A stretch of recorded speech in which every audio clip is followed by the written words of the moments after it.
Thaco Podcast. Chuyên mục quản trị. Những thông tin giá trị.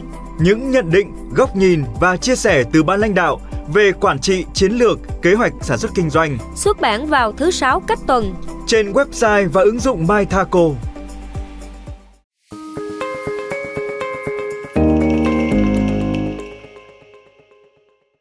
Chào mừng quý lãnh đạo và quý anh chị đến với Thaco Podcast chuyên mục quản trị.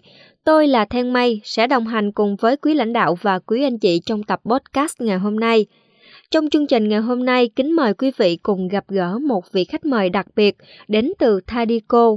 Ông được biết đến bởi nhiều công trình kiến trúc nổi tiếng như tháp Moncloa, biểu tượng của thủ đô Madrid, Tây Ban Nha, bảo tàng thư viện tại Quảng Ninh và rất nhiều công trình khác trên thế giới và tại Việt Nam.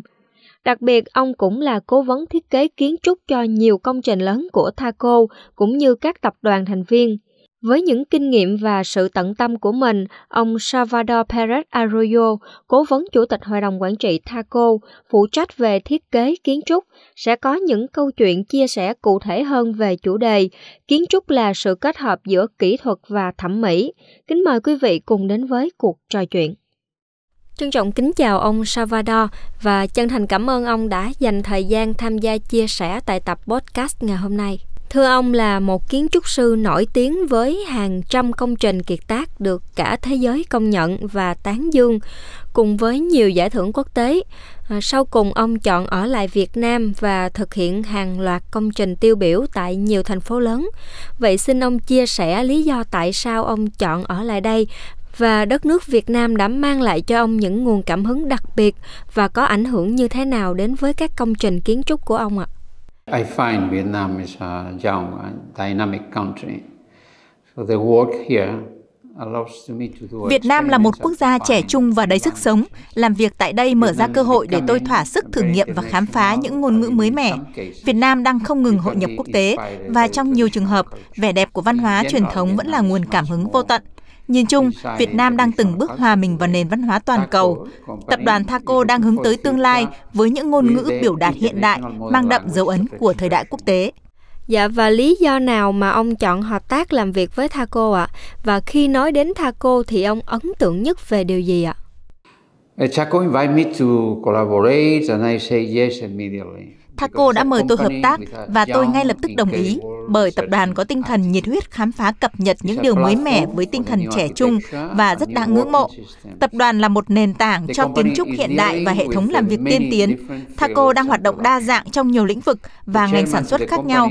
Chủ tịch của tập đoàn đang thúc đẩy các phương pháp kỹ thuật cho hệ thống thiết kế kiến trúc, tạo nên sự kết hợp hoàn hảo giữa chức năng và vẻ đẹp thuần túy của kiến trúc. Phương thức làm việc này không chỉ mang lại hiệu quả cao mà còn làm nổi bật sự hòa quyện giữa công năng và nghệ thuật kiến trúc. Dạ, vậy thì trong quá trình gắn bó làm cố vấn cho Thaco thì công trình hay là dự án nào khiến ông tâm đắc nhất và tại sao ạ? Và đâu là những kỷ niệm trong công việc mà ông nhớ nhất ạ? Can't choose any particular project. Small skyscrapers, housing, hotels. Không thể chọn một dự án cụ thể vì chúng ta có rất nhiều các loại hình công trình khác nhau, từ các dự án trung tâm thương mại, nhà cao tầng đến các dự án nhà ở, khách sạn. Đội ngũ kiến trúc đang làm việc trong rất nhiều lĩnh vực khác nhau và tất cả đều được phát triển cùng với một phương pháp và tinh thần mới mẻ. Thách thức là tạo ra những kiểu mẫu mới, đáp ứng yêu cầu mới. Tất cả các tòa nhà có chức năng công cộng đều cần có sự thay đổi sau mỗi 4 hoặc 5 năm. Chúng ta cần suy nghĩ về các giải pháp kỹ thuật, cho phép trong tương lai gần có thể linh hoạt phân bổ và thay đổi mục đích sử dụng. Dạ thưa ông, hiện nay thì được biết là Thaco đang triển khai đầu tư xây dựng nhiều dự án trong các lĩnh vực như là hạ tầng giao thông, khu công nghiệp, khu đô thị và các dự án phức hợp.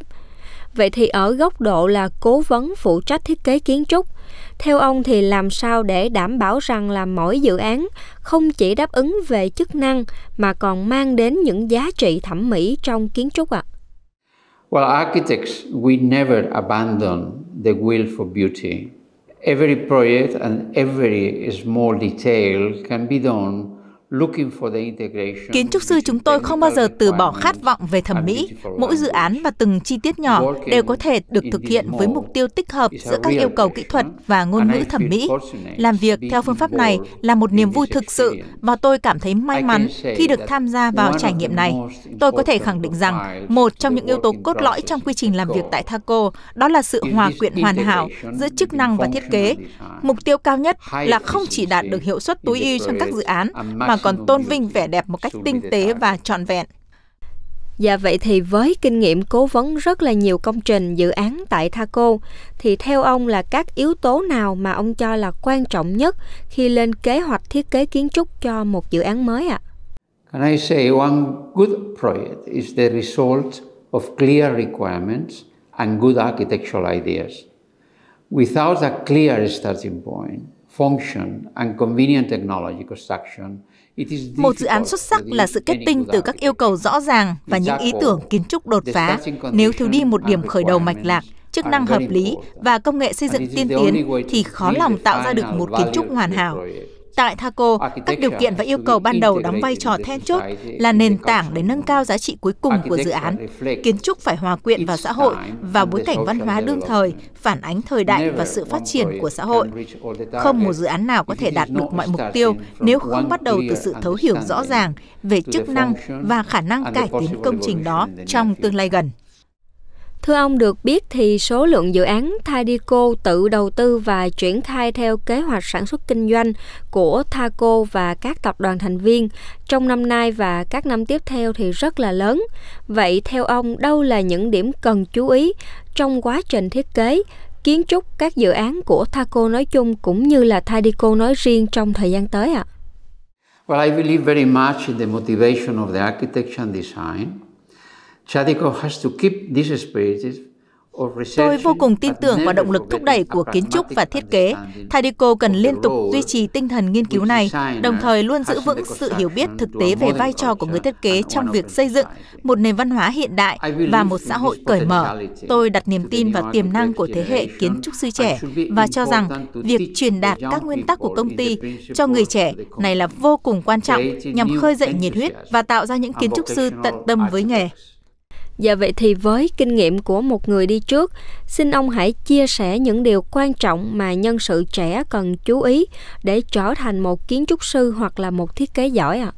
Young architects are not familiar with the big scales of the project. Theo tôi, các kiến trúc sư trẻ thường chưa quen với quy mô lớn của những dự án mà chúng tôi phát triển tại Thaco. Làm việc tại tập đoàn này sẽ mang đến cho thế hệ mới cơ hội hiểu rõ về quy mô lớn.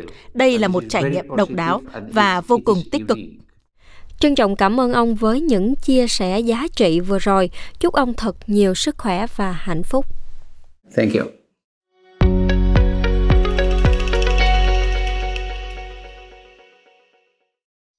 Trước khi khép lại tập podcast ngày hôm nay, kính mời quý lãnh đạo và quý anh chị lắng nghe phần điểm tin. Đề xuất giảm 50% lệ phí trước bạ đối với ô tô sản xuất lắp ráp trong nước. Bộ Tài chính vừa có công văn số 6506 BTCCST gửi các bộ, ngành, các cơ quan liên quan, xin ý kiến về việc tiếp tục giảm lệ phí trước bạ đối với ô tô sản xuất, lắp ráp trong nước, thời điểm từ ngày 1 tháng 8 năm 2024 cho đến hết ngày 31 tháng 1 năm 2025. Từ đầu năm 2024, các doanh nghiệp sản xuất, lắp ráp ô tô nói riêng và toàn nền kinh tế nói chung tiếp tục phải đối mặt với rất nhiều khó khăn.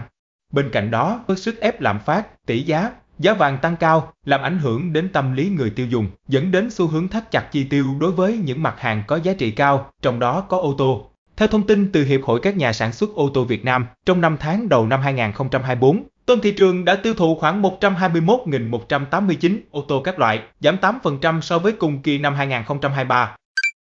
6 tháng đầu năm 2024, nhiều sản phẩm nông nghiệp chủ lực được giá được mùa. Theo số liệu từ Tổng cục Thống kê, sản xuất nông nghiệp 6 tháng đầu năm 2024 duy trì tăng trưởng ổn định, sản lượng lúa và nhiều cây trồng tăng so với cùng kỳ. Xuất khẩu tăng cao, kim ngạch xuất khẩu nhóm hàng nông lâm sản đạt 16,64 tỷ đô la Mỹ, tăng 25% so với cùng kỳ năm 2023. Sản lượng cây ăn quả mang lại tín hiệu mùa vụ cho các nhà vườn như sầu riêng đạt 487,7 nghìn tấn, tăng 20,3% so cùng kỳ, ổi đạt 201,4 nghìn tấn, tăng 5,9%, mít 405,8 nghìn tấn, tăng 4,2%, chanh leo 79,4 nghìn tấn, tăng 3,5%, nhãn đạt 199,6 nghìn tấn, tăng 102,9%, cam đạt 519,4 nghìn tấn, tăng 2,4%, xoài, chuối đều tăng 2,3% so cùng kỳ. Phần thông tin vừa rồi cũng đã khép lại tập Thaco Podcast chuyên mục quản trị lần này. Chân thành cảm ơn quý lãnh đạo và quý anh chị đã đón nghe chương trình. Thaco Podcast sẽ phát sóng vào thứ 6 cách tuần trên YouTube, website mythaco.vn và ứng dụng MyThaco. Kính mời quý lãnh đạo và quý anh chị cùng đón theo dõi. Trân trọng kính chào và hẹn gặp lại quý vị ở tập podcast tiếp theo.